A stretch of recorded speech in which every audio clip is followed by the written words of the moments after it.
시청자 여러분 안녕하십니까. 7월 27일 영정부터 일부 하도록 하겠습니다. 오늘 제가 이거 젤렌스키 옷 색깔로 입고 나오는데 오늘은 우크라이나 이야기는 하지 않고요. 일본 이야기 너무 오랫동안 많이 했고 해서 이제 중국과 다른 세계 이야기를 좀 해보도록 하겠습니다. 방송하기 전에 제가 좀 사과의 말씀드려야 되겠는데, 지난번 그 대구에서 오신 김민재님하고 방송을 할 때 소리가 막 짜게졌죠. 지직거리고. 그게 직원이 잘못한 게 아니고 아마 제가 잘못한 것 같은데, 옛날에는 이제 마이크 성능이 안 좋아서 자꾸 이렇게 마이크로 다가가야 소리가 잘 녹음이 됐었거든요. 근데 이제 좋은 기계로 하고 나서 어느 정도 거리를 둬야 소리가 짜기지 않는데, 습관적으로 자꾸 마이크로 접근하다 보니까 아마 그래 됐던 것 같습니다. 그리고 그러다 보니까 처음에 보면은 제 모습은 좀 크게 보이고 김민재님은 작게 보이고 하는데, 나중에는 이제 소리를 서로 좀 크게 말하다 보니까 좀 굉장히 듣기 이제 거북하고 불편했던 것 같습니다. 그래서 내용이 아무리 좋아도 소리가 좀 시원찮으면 이제 사람들이 보기가 싫죠. 제가 이게 틀어보니까 별로 안 좋더라고요. 그래서 하여튼 다시는 그런 이제 실수가 없도록 조심하도록 하겠습니다. 자, 그러면은 지금 이제 오늘은 뭐 중국을 중심으로 해서 러시아, 북한 이런 나라들, 소위 말해서 한국의 적성 국가들에 대해서 이제 아주 브로드하게 좀 넘어가도록 하겠습니다. 그간에 중국 얘기를 너무 안 한 것 같은데, 지금 이제 보시면은 과거에 우리가 그 냉전 시대 그때를 지금 되돌아간다고 하는 게 뭐 확인이 아마 드러난 것 같습니다. 지금 재반 현상들이. 그래서 이제 거역할 수 없는, 거부할 수 없는 아마 그런 어떤 그 소위 말해서 세계 분할 현상이 이렇게 나타나고 있는데, 지금 쉽게 이야기해서 이제 미국이 아직 여전히 경제력과 군사력에서 세계 패권을 쥐고 있습니다만, 거기에 이제 2위 중국이 도전하는 그런 국면입니다. 그런데 이제 2위 중국은 이제 눈치를 보고 있는데, 이게 경제력은 한국 정도밖에 되지 않아요. 러시아가 이제 과거의 영광을 되살리기 위해서 마치 이제 헤게모니를 되찾기 위해 저는 우크라이나와 전쟁을 하고 있습니다만, 그게 쉽지가 않죠. 그래서 세상이 조금 이제 스텝이 꼬인 굉장히 복잡한 국면으로 흘러가고 있습니다만, 일단 러시아 우크라이나 전쟁이 종료되고 나면은 그 다음에 이제 본격적으로 중국과 미국의 군사적 충돌이 아마 시작될 거로 그렇게 보고 있습니다. 이미 지금도 시작되고 있다고 보는 관측도 있고요.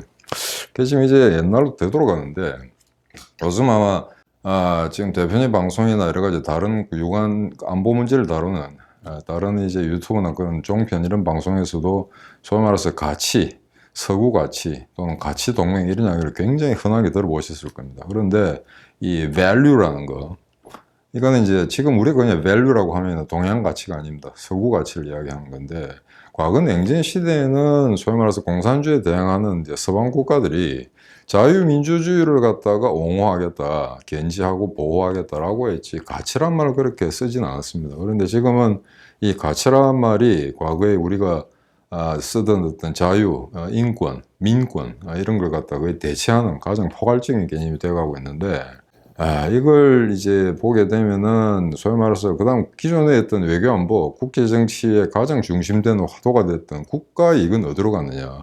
물론 모든 국가는 자국의 국가 이익을 위해서 외교정책을 갖다가 이제 구사합니다. 외교, 국방 다 마찬가지죠. 그런데 이 가치 개념이 들어서면서 이제 어떤 현상이 나타나냐면은, 단기적으로 국가 이익을 조금 손해를 본다 하더라도 좀 더 중장기적으로 가치를 추구하는 그런 국가들만의 동맹이 필요하다는 인식이 강화되고 있습니다. 그냥 여기서 제가 말씀드리는 이 소위 말해서 가치 동맹이라는 거는 불과 한 줌의 국가들밖에 되지 않습니다. 그러니까 미국, 캐나다, 호주, 뉴질랜드, 일본, 그 다음에 EU, 그 정도 국가들입니다. 사실 이 국가들이 소위 말해서 우리가 흔히 이야기하는 국제사회를 구성하는 가장 중심되는 이제 인자들입니다. 그런데 이 상황에서 이제 한국과의 관계 좀 이렇게 생각해 봐야 되겠죠. 가치동맹 이야기하는데, 과연 한국이 소위 말해서 미국과 서구 사회가 구성하고 있는 그 가치동맹의 일원인가 아닌가 하는 거. 지금 5년 전까지는 우리가 그 일원이었다고 이야기할 수 있었습니다만, 문재인 들어서고 나서 완전히 친중 정복으로 가면서 우리는 이제 그 일원이 아니라는 그런 인식이 팽배해지기 시작했죠. 그래서 다시 지금 보수 정권으로 돌아왔습니다만, 여전히 한국의 향배에 대해서 의문을 품는 사람들 많은데, 최근에 이제 문제가 되는 게 소위 말해서 칩4라는 겁니다. 그러니까 반도체 동맹을 미국이 제창하고 나섰죠. 그래서 이제 우리끼리 그냥 하나의 어떤 영역을 구축해서 우리끼리 장사하고 우리끼리 투자하고, 그 다음에 통상 규모를 늘려나가고 안보적 유대를 강화를 하자, 뭐 이런 차원에서 이제 칩4라는 게 나왔는데, 그건 이제 미국, 일본, 대만, 한국입니다. 근데 제가 이제 외교 생활을 하면서 이런 이제 소위 말해서 새로운 기구들, 새로운 협약들 또는 새로운 포럼 이런 같은 게 만들어질 때, 대개 처음에는 그 각국 대표들이 이제 비공식적으로 협의를 합니다. 이러이러한 일을 이제 만들기 위해서. 그 구성을 어떻게 하고 절차를 어떻게 하고 이런 거 사전 협의를 하고 난 다음에 하는데 이상 이번에는 그런 절차를 거치지 않고 물론 미국이 개별적으로 그 대만, 일본, 한국한테 통보를 하고 답을 기다린다라고 합니다만 제 느낌에는 일본, 대만, 그다음에 미국은 이미 한 통 속으로 이미 다 잘 짜여진 상태고요. 한국을 넣어줘야 되겠는데 반도체 강국이니까. 그래서 한국의 지금 태도가 굉장히 좀 의심스럽지만 일단 오늘 뛰어보자. 그래서 8월 말까지 답을 달라고 했는데 이런 경우는 없었습니다. 예, 소위 말해서 이제 동맹이라는 나라가 자기들끼리 딱 마치 따돌림 하면서 자기들끼리 뜻이 맞는 나라들끼리 적당히 프레임워크를 만들어서 이 안에 들어올래 말래 하는 식의.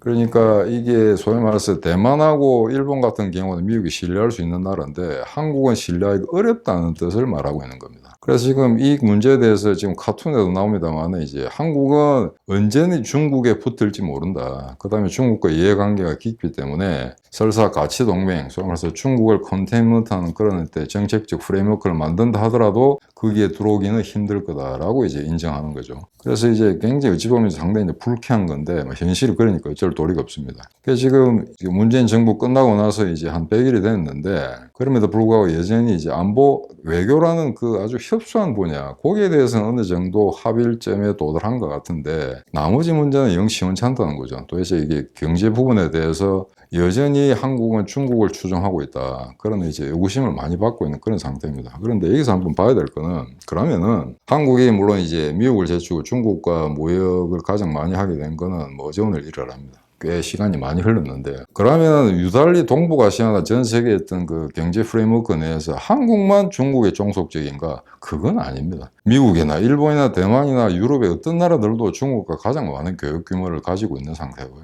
그래서 우리만 때 중국과의 어떤 그 특수 관계 때문에 안보 문제를 꼭 중국과의 연장생산에서 좀 고려를 해야 된다라고 하는 건 아닙니다. 미국 같은 경우도 중국 물건 없으면 서민들이 살아갈 길이 없죠. 이미 그거는 1980년대부터 중국 상품이 미국 시장에 요러요러에 다 파고 들어가지고 이제 소위 말해서 비싼 일본이나 유럽의 비싼 물건을 살 수 없는 저소득 계층, 미국의 저소득 계층들은 이미 3, 40년 전부터 중국 상품에 의존해 왔습니다. 그래서 근데 중국하고 거리를 둔다고 해서 꼭 우리만 피해를 보는 게 아니고 그 나라들도 다 마찬가지거든요.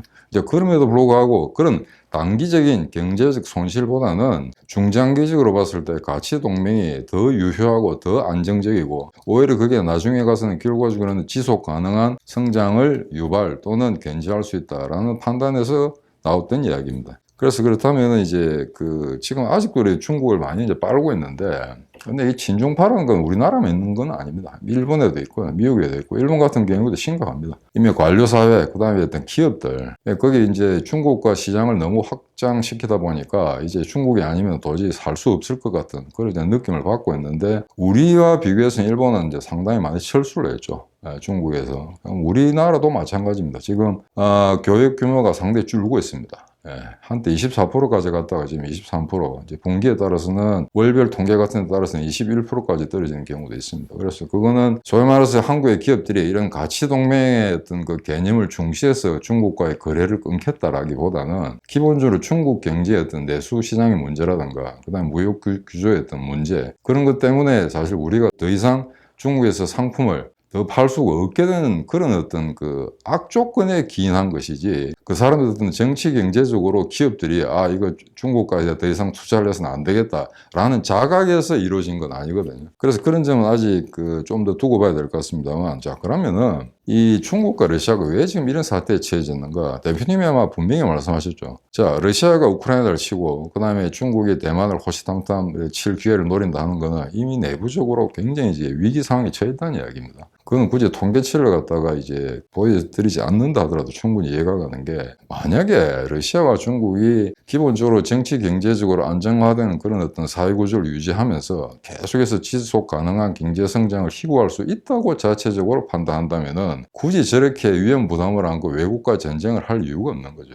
그래서 내부의 모순을 이제 숨기면서 자국 내 국민들의 결집을 강화하고 그다음에 그 위기를 갖다가 외부에 어떤 투사해버리는 그런 거로서는 전쟁이 가장 유효한 수단이거든요. 그래서 아마 조만간 아마 대만을 친다는 거는 이 우크라이나 전쟁, 러시아와 우크라이나 전쟁의 어떤 그 결과에 따라서 좌지우지 되겠습니다만 여하간 대만은 지금 사실은 굉장히 이제 전쟁이 터지기 직전 그런 상황까지 가 있다고 보시는 게 맞습니다. 그런데 자, 중국이라는 나라가 과연 이 경제 구조가 어떤 거냐? 이건 분명히 자본주의는 아닙니다. 그죠? 공산당 일당 독재 체제가 있는 그 체제이기 때문에 이것을 국가 자본주의라고 하든 또는 사회주의적 시장 경제라고 치부하든 이건 하여튼 인류 역사상 좀 보기 힘들었던 그런 체제였습니다. 그거는 소련이라는 게 이제 외국하고도 무역을 하고 부분적으로 국내 시장이라는 개념이 있었습니다만 사실은 냉전 시대 때 서구와 러시아 간의 교역이라는 건 이제 굉장히 이제 제한되어 있었던 거죠. 그런데 비하면 중국 같은 경우에는 소련 체제가 무너지면서 이래가지고는 도저히 안 되겠다 싶어서 이제 등소평이가 개방 경주로 나가게 되는데 처음에 시진핑이가 있었고 그 다음에 장택민, 장제민, 그 다음에 후진타오 얘들이 있었을 때는 서구 사회나 미국이 중국을 그렇게 위협적인 존재로 생각하지 않았습니다. 근데 시진핑이가 들어서고 나서부터 이제 과거로 돌아가는 결국 냉전 시대로 돌아갈 수밖에 없다. 라는 그런 판단이 서게 되는데요. 자, 그런 한번 생각해보세요. 왜 그러면 대표님이 자꾸 이렇게 중국의 경제가 안 된다. 이미 2년 전부터 쟤들 끝장났다고 이야기하셨거든요. 이제 왜 그러냐고 하면은 이 중국 경제를 단순히 이자율이라든가 인플레율이라든가 투자 규모라든가 그런 통계치만 가지고 백날 조합하고 포뮬라를 만들어 봐야 답이 나오질 않습니다. 왜 지금 중국이 저렇게 지금 더 이상의 성장의 어떤 문턱에 이제 지속 가능한 성장을 할 수 있음에도 불구하고 저렇게 망가지는 것은 그 경제 동력의 문제가 있는 게 아니라 정치 제도의 문제가 있는 겁니다. 일당 독재로는 이제 한계가 있는 거죠.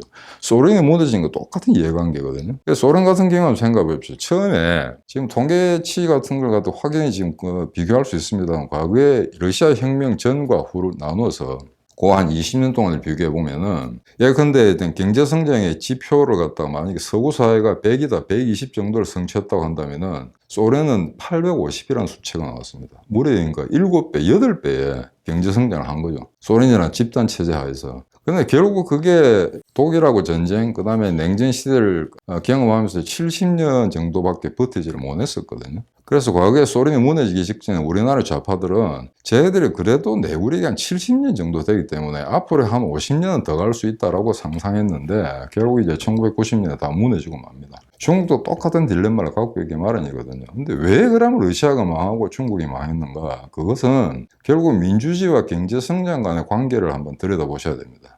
아무 연관관계가 없을 것 같지 않습니까? 그죠? 근데 나치 독일이라든가, 그 다음에 스탈린 시대 소련이라든가, 이거는 집단 지도 체제에 의해서 어마어마하게 어떤 높은 어떤 그 자본 축적의 집중, 그 다음에 이제 굉장히 과격한 경제 성장 이런 걸 갖다가 성취했었습니다. 그 전체주의 체제들은. 그런데 그 체제가 한계가 있는 거죠. 그래서 굉장히 겉으로는 더디게 보이고 속도도 느립니다만 결국에는 서구 자본주의, 미국이나 일본, 그 다음에 호주, 캐나다, EU, 지금의 EU 이런 나라들이 추구했던 그런 어떤 경제 성장이 사실은 옳았다고 이제 그러니까 물론 사회주의 체제와 비교해서 그렇다는 이야기입니다. 절대적인 수준이 아니고. 그래서 그게 옳았다는 게 이제 입증이 된 게 구소련 체제가 무너지면서 우리가 얻은 답이었는데 자, 그러면은 소위 말해서 이제 그 전체주의 국가가 경제 성장을 시도하고 어느 정도 성취할 수 있는 건 상당한 한계가 있습니다. 그래서 민주주의를 하지 않는 체제는 결코 그 어떤 변곡점을 넘어설 수가 없다는 거죠. 그걸 흔히 이제 중진국 함정이라고 하는데 대략적으로 그 중진국을 이제 소득 만불로 잡습니다. 지금 중공은 자기 판단으로 이제 뭐 12,000불이 됐다 하는데 그건 약간 후카시가 들어가는 것 같고요. 대개 10,000불 정도가 되지 않냐. 그래서 굉장히 비판적으로 본 사람들은 뭐 8,000불 정도밖에 되지 않을 것이다. 그 다음에 우리가 중국에 가보면 주로 북경하고 무슨 뭐 상해라든가 이런 큰 대도시만 보지 않습니까? 근데 그거 보고 나서는 이제 중국이 대단하다라고 생각하는데 저 변방에 조금이라도 시골 구석으로 가보면 소득 격차는 어마어마하거든요. 러시아도 마찬가지입니다. 자, 그런 상태에서 결국 민주주의를 하지 않는 민주주의가 결코 완벽한 이데올로기는 아닙니다만 아직까지 인류 사회는 민주주의를 대체할 만한 정치 제도를 개발하지 못했습니다. 결국 민주주의와 대치되는 것은 독재인데요. 지금 러시아와 중국은 독재입니다. 그죠? 독재이기 때문에 현재 중진국 이상으로 넘어갈 수가 없다는 이야기입니다. 근데 그 한계점에 도달한 게 지금 시진핑이가 지금 완전 독재 체제, 황제로 등극하겠다는 요 시점에 묘하게 이제 중국 경제의 본격적인 붕괴가 시작되는 거죠. 그래서 대표님이 통계 치만을 추구한 게 아니고 그런 어떤 지금까지 역사적 어떤 콘텍스트에서 왜 소련이 망할 수밖에 없었는가. 거의 비슷한 맥락에서 중국 역시 저런 식의 일당 독재 체제, 1인 독재 체제 가지고는 더 이상의 지속 가능한 경제 성장을 추구할 수가 없다라는 걸 갖다가 직시하고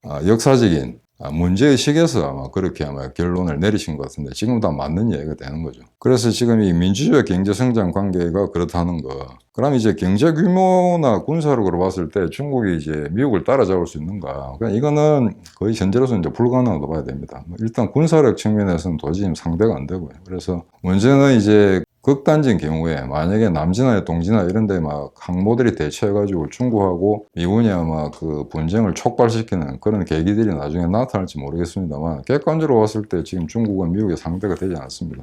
간단히 말씀드리면 조금 역기로 셉니다만 지금 해군연금 보자면은 이제 항모가 미국이 11척인데 전량 다 11척 모두 다 핵 추진 항공모함입니다. 그러니까 그 터빈, 엔진 자체가 핵 추진을 한다는 거죠. 그 말은 기지에서 보고를 받을 이유가 없습니다. 360을 미국 항모들은 전 세계 바다를 그냥 누빌 수가 있습니다. 그런데 중국은 이번에 세 번째 항모, 복건성, 중국 제가 발음은 잘 모르겠습니다만, 이제 1번 함이 랴오닝, 그 다음에 이제 산동, 그 다음에 3번, 이번에 이제 진수행기 3번이 복건함이라는 건데, 중국의 복건성이죠. 근데 복건성이 어디 있느냐 그러면은, 대만 바로 맞은편에 있습니다. 그래서 이제 대만을 치겠다는 그런 암시를 하는 거죠. 그런데 대부분이 예상을 깨고 이 세 번째 항공모함도 핵 추진 항공모함을 만들지 못했습니다. 그 말은 핵무기를 개발하고 인공위성은 띄웁니다만 항모 자체를 갖다가 핵 추진으로 만들 수 있는 건 아예 중국 기술을 끝까지 따라붙지 못한다는 거죠. 그래서 반도체뿐만 아니고 그런 여러 가지 과학기술 분야 전반에 있어서 이제 현격한 격차를 갖다 유지해야 중국이 미국을 못 따라오게 한다는 거죠. 그런 측면에서 지금 미국이 제청한 칩4라는 거, 반도체 동맹이라는 것도 그런 맥락에서 이해가 됩니다. 자, 그러면은 이런 상태에서 이제 중국을 눈치 보는 이제 한국, 이게 얼마나 한심하냐면은 소위 말해서 정권이 바뀌고 나서 윤석열이가 미국과의 어떤 그 잃어버린 그 한미 동맹의 어떤 그런 관계를 갖다가 복원시키겠다, 지속 가능한 것으로 만들겠다라고 천명했습니다만, 그러고 나서 어떤 얘기를 했냐면은 막 칩4에 들어가고 또 그다음에 그 인도 태평양 경쟁 프레임워크라든가 그다음 나토 정상회의도 참석을 했죠. 그런 일련의 조치들은 한미 동맹이라는 기본 축에서 불가피한 행동인데 외교부를 통해서 어떻게 이야기했냐면은 중국에 잘 설득시켜서 우리의 입장을 이해시키도록 해라라고 지시를 내렸다는 겁니다.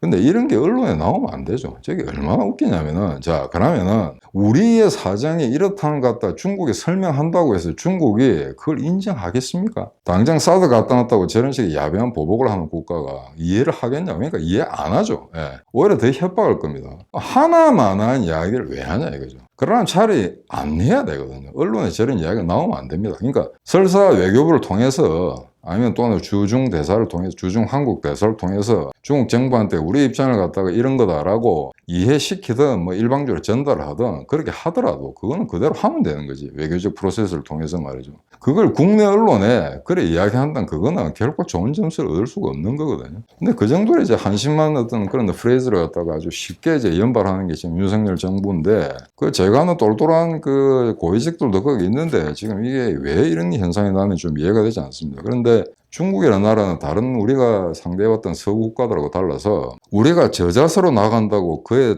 상응하는 응분의 보상을 주는 나라가 아닙니다. 그래서 얼마에서 미국이나 일본이나 이런 서구 사회 같은 경우는 우리가 고개를 숙이면 숙일수록 저쪽에서도 그만큼 고개를 숙이고 협상의 여지를 갖다가 이제 제공하는 거죠. 하지만 중국 같은 경우는 지금까지 역사적 경험으로 봤을 때 절대 그러지 않는다는 겁니다. 그러니까 중국하고 좀 더 교육을 늘린다든가 지금과의 어떤 관계를 계속 유지시키려면 더 친밀 쪽으로 붙어야 된다는 건 제가 누누이 말씀드렸죠. 그건 아마 대표님도 아마 귀에 아마 못이 박히도록 여러분들한테 설명했을 겁니다. 자, 그런데 중국 관계는 이제 그렇다 치고 이번에 일본을 이제 그 외무부 장관이 갔다 왔습니다. 근데 거기 보면 이제 한심한 댓글들이 되게 많죠.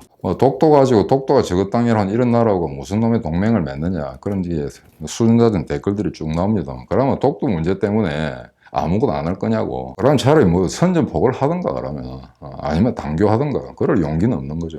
실현 가능성도 없는 이야기고. 그러니까 소위 말해서 우리가 일본하고 교역 관계를 생각한다든가 안보 문제를 다룰 때 사안별로 정확하게 짚고 넘어가야지 어느 사소한 하나 문제 때문에 대의를 그르친다든가 기본 골격 자체를 훼손시켜서는 곤란하다는 거죠. 그래서 이건 아무리 현학적인 이야기를 해봐야 정말 좌빨해져 저 수준의 저런 이제 인식 구조 가지고는 이제 설명하거나 또 우리가 설득시키려고 해도 걔들이 이제 받아들이질 않죠. 그러니까 그거는 이제 자기들이 설득 당할 때까지 그냥 내버려두면 됩니다. 내버려두면 되는데 일본은 제가 알기로는 지난번에 강제징용 문제 이걸 해결하지 한국이 먼저 해결하지 않으면 절대 다른 문제에 양보할 생각이 없다는 것 같습니다. 그건 아마 제 말이 틀린지 맞는지 나중에 보시면 알 겁니다. 그래서 조금이라도 조금이라도 지금 그 기시다 정부가 한국과 이제 사안별로 유화적인 제스처를 취하겠다 하는 데 대해서도 굉장히 반발이 많은 게 소위 말해 지금 일본의 지금 민심입니다. 일본의 민심이라는 말을 쓰기는 좀 싫습니다만 실제 제가 이제 검토 분석한 결과에 따르면 지금 일본 민간이나 어떤 기업이나 그 다음에 정부나 이번에야말로 한국 정부의 버르장머리를 고치겠다는 거거든요. 버르장머리가 고쳐질지 안 고쳐질지 모르겠습니다만 그만큼 문재인 5년 동안의 혹독한 세월을 갖다가 경험하고 난 다음에 정권이 바뀌었음에도 불구하고 여전히 의심의 눈초리를 바라본다는 겁니다. 일본이나 미국이나 똑같이. 그런 상황인데 만약에 일본과의 관계에서 가지고 이렇게 전향적으로 나가지 못하고 어떤 지금까지 우리 그 두 나라가 갖고 있던 그런 문제들을 갖다가 해결하지 못한다면은 계속해서 미국이 압박을 넣을 겁니다. 그러니까 사드 문제 때문에 굉장히 이제 그 박근혜 정부가 이상한 행보를 보였을 때 결국 미국의 압박에 의해서 위안부 문제라든가 그 다음에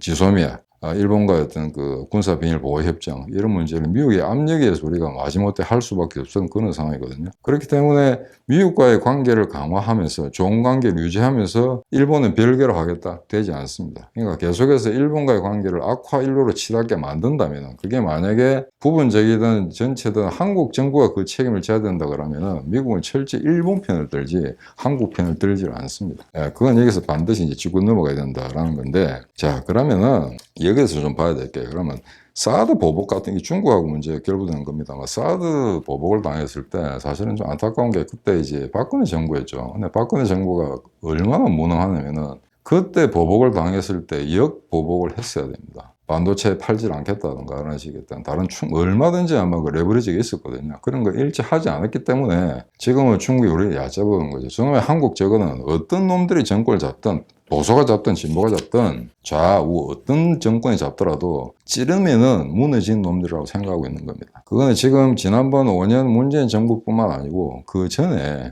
보수 정권에서도 그런 약한 모습을 보였기 때문에 일단 한번 약한 모습을 보이면은 그거 되돌이킬 수가 없습니다. 그거 만회하기는 정말 힘들거든요. 그래서 제가 분명히 말씀드렸습니다만 정권 초창기에 중국을 여전히 문재인이어서 눈치를 보는 것과 같은 그런 행보를 하게 된다면은 여전히 치고 들어올 겁니다. 그러니까 여기서 굉장히 처음부터 강한 모습을 보이면서 이제 그 여러 가지 갈등 구조를 만들어 가야 되는데 그걸 할 용기가 없죠. 지금 현재 윤석열 정부로서는. 그래서 그게 지금 현재 최대의 아마 그 한국 그 외교가 여기서 뭐 완전히 질적으로 탈각할 수 있는 그런 어떤 계기들은 만들어졌습니다만 그걸 끌고 나갈 용기가 없는 거죠. 현재 한국 정부는. 자, 그런데 여기서 총괄적으로 한번 생각해 보겠습니다. 그럼 과연 형식적으로는 이제 보수 정권이 집권했습니다만 시간이 갈수록 미국 조야에서 한국 정부를 바라보는 이제 시각이 굉장히 비판적으로 되어 있거든요. 처음에는 그냥 환영의 뜻을 표했습니다만 그리고 지금까지 기본적으로 안보라는 어떤 골격에 있어서는 큰 하자가 없을 거라고 생각했습니다만 칩4라는 반도체 동맹을 만들 경우에 한국이 여기 어떤 방안을 보일 건가 하는 거 이런 점에 대해서 미국의 어떤 소위 말해서 한국 전문가들이라는 게 굉장히 이제 노심초사하면서 조심스럽게 그 결과를 들여다보겠습니다. 이것만 봐도 우리가 이제 러시아라든가 중국이라든가 북한이라든가 우리의 3대 적성 국가에 포위되어 있는 구조 하에서 미국과 일본한테 어떤 신뢰를 더 이상 얻지 못하고 있다. 이런 게 지금 계속해서 아마 이런 현상이 계속 지속된다면 이제 상당히 힘들어지는 거죠. 그래서 이게 이제 한국 외교의 어떤 그 가장 본질적인 문제가 여기에 있는 게 아닌가. 지금 현 국면에서 그렇다는 겁니다. 그런데 결론적으로 말씀드리면 얼마나 지금 한심하냐면은 그럼 과연 안보 문제는 아주 협소한 내용, 그 중에서 합의, 미국과 일본과 합의를 볼 수 있는 내용이 굉장히 이제 제한되어 있거든요. 그거 제외하고 난 다음에 다른 문제에 있어서 윤석열 정부가 추구하는 또는 취급하는 앞으로 이제 만들고자 하는 그 어떤 그림, 그 픽처가 문 정부가 하던 거하고 무슨 차이가 있냐 하는 그런 질문을 갖다 이게 제시할 수 있겠습니다. 제가 보기에는 큰 하등의 차이가 없습니다. 자, 그러면 지난번에 16%나 최저임금을 올리면서 역사상 월드 레코드를 기록했거든요, 문정부가. 그러고 나서 굉장히 망가진 여러 가지 단초를 제공했었는데, 자, 은근슬쩍 윤석열이는 이제 지지율이 떨어지니까 좌파나 소련마서 이제 2030 또는 빈민계급한테 표를 얻기 위해서 또 슬쩍 5%를 올렸습니다. 그러면 이게 무슨 차이가 있는 거죠? 추경해가지고 돈 풀겠다든가 최소한 경제 문제에 있어서는 전혀 차별화가 되지 않는다는 이야기입니다. 문 정권하고. 그 다음에 이제 대기업 옹호하는 부분, 이거는 뭐 대표님이 워낙 이제 신랄하게 비평을 하셨기 때문에 제가 굳이 다시 첨언하진 않겠습니다만, 우리나라에 보면 좌파나 우파나 결국에는 재벌에 고개 숙이고 돈 받아 먹는 데는 똑같은 데 형질의 그런 구조를 가지고 있거든요. 좌파 역시 옛날에 돈을 못 먹어서 그런지 일단 정권 잡고 나면은 재벌하고 하여튼 붙어 먹는 거는 이거는 뭐 우파를 능가하는, 액수에 있어서는 아마 우파보다 더 많지 않냐 싶은 그런 생각도 듭니다. 그래서 이런 이제 경제 구조의 문제, 이것만 본다 하더라도 문 정권과 지금 윤 정권 큰 차이가 없는 거죠. 근데 거기다가 또 소위 말해서 이제 순수한 보수 우파들한테 가장 열받게 하는 거는 이런 데 경제 문제나 이런 그런 데 실질적인 삶의 조건 이런 문제가 아니고요.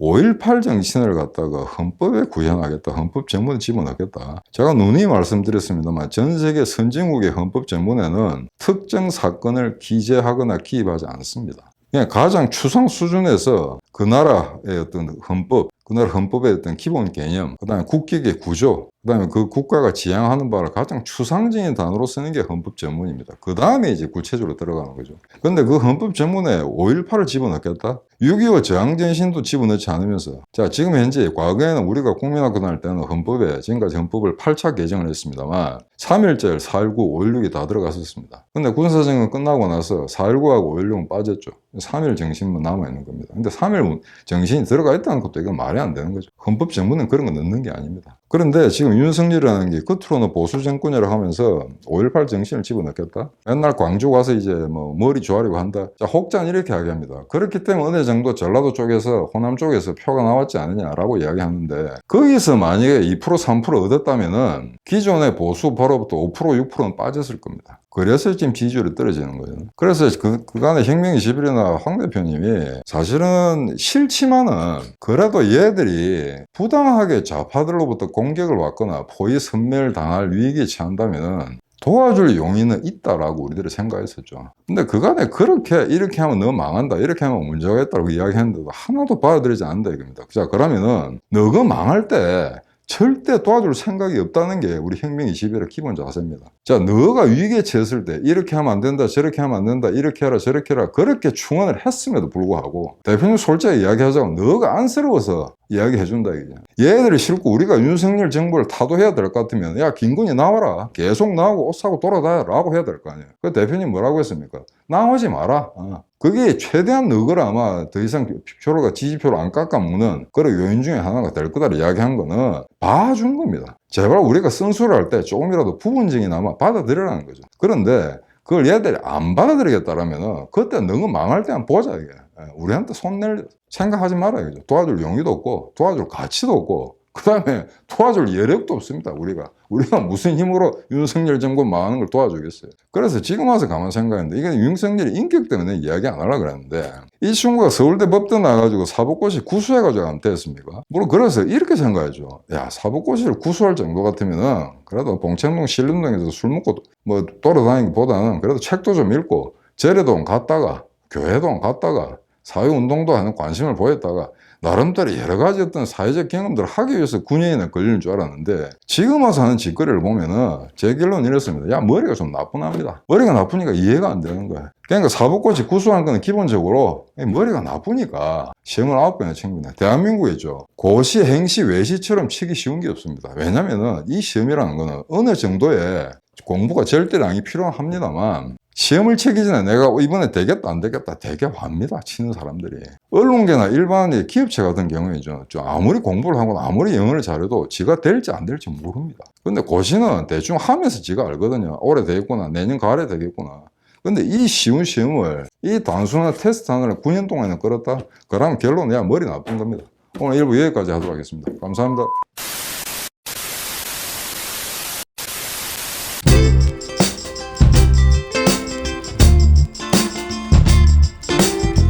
안녕히 계세요, 여러분.